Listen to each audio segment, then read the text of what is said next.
Guys, सबसे पहले आप सभी को हैप्पी होली। इस होली सीजन पर हेलो ऐप पर खुशियों के रंग जमाएं और 2 करोड़ रुपए तक के प्राइज जीतिए हेलो के नए होली कैश धमाका के साथ।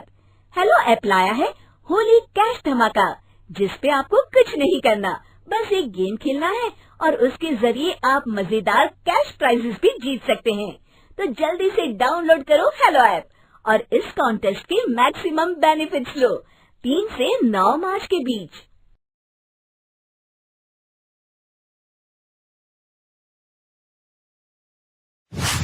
अरे आग लगे, ये भी कोई जिंदगी है।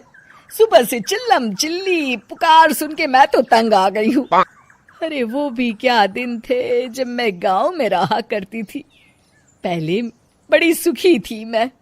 पहले मेरी जिंदगी क्या थी और अब क्या हो गई है। शहर में तो लोग भेड़ बकरी की तरह जीते हैं।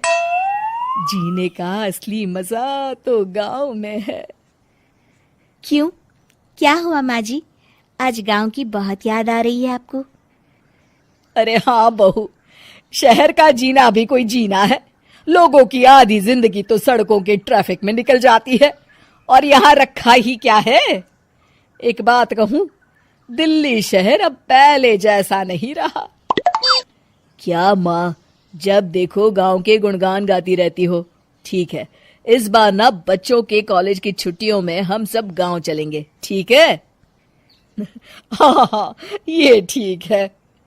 फिर कुछ दिनों के बाद सारा परिवार अपने गांव चला जाता है। अरे वाह, कितनी ताजी और साफ हवा है, कितनी शांति है यहाँ। चल बहू, अब बढ़िया सा खाना बना दे, मजे से आंगन में बैठ के खाएंगे।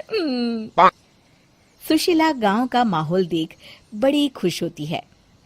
2 दिन के बाद गांव की कुछ औरतें सुशीला के घर आती हैं। बड़े दिनों के बाद गांव आई है सुशीला। हमें तो लगा कि तू शहर जाके गांव को भूल गई। और बतिया, तेरी बहू कैसी है? जरा मिलवा तो उससे। अरे मेरी बहू तो लाखों में एक है। बड़ी किस्मत वाली हूँ मैं जो मुझे जानकी जैसी बहू मिली है। हमेशा मेरी सेवा में लगी रहती है और आज तक कभी पलटकर जवाब नहीं दिया उसने।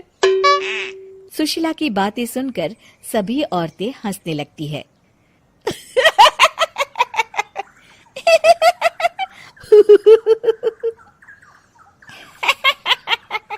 अरे कुछ भी बोले जा रही है।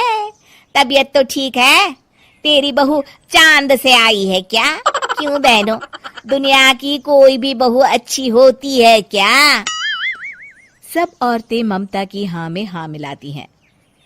अरे मैं तो कहती हूँ दुनिया की हर बहू सास का खून चूसने वाली डायन होती है, डायन। मैं तो एक बिल में 1000 सांप के साथ रह सकती हूँ, लेकिन अपनी बहू के साथ नहीं रह सकती। हाँ, तूने सही कहा। मेरी बहू तो तेरी बहू से भी 2 कदम आगे है। सब औरतों की बातें सुनकर ममता मन ही मन बड़बड़ाती है। अरे ये गांव सुधर गया, लेकिन औरतें नहीं सुधरी। अगर थोड़ी देर और इनकी बेवकूफी भरी बातें सुनूंगी तो मैं सच में पागल हो जाऊंगी। फिर सुशीला उन औरतों को घर से दफा कर देती है और राहत की सांस लेती है।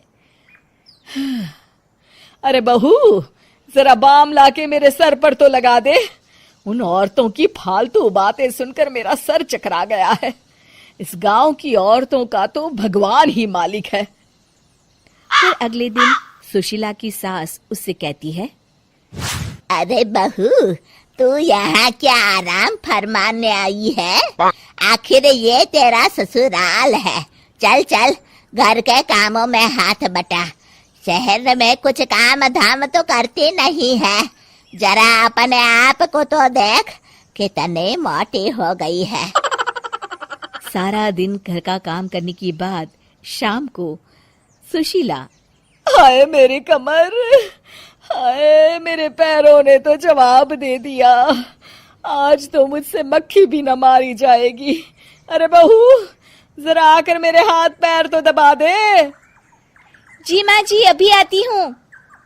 तभी सुशीला की सास जानकी को रोकते हुए कहती है, अरे रुक जा बहू, एक दिन काम करके इसको इसकी नानी याद आ गई। हम लोग तो रोज इतना काम करते हैं, कोई जरूरत नहीं इसके हाथ पैर दबाने की, सुबह तक सब ठीक हो जाएगा। सुशीला अपनी सास की बातें सुनकर हैरान रह जाती है। इस तरह धीरे धीरे गांव आने के बाद सुशीला की परेशानी शुरू हो जाती है। फिर एक दिन, अरे आज तो मैं कपिल शर्मा देखूंगी क्योंकि आज संडे है। सुशीला जैसे ही टीवी ऑन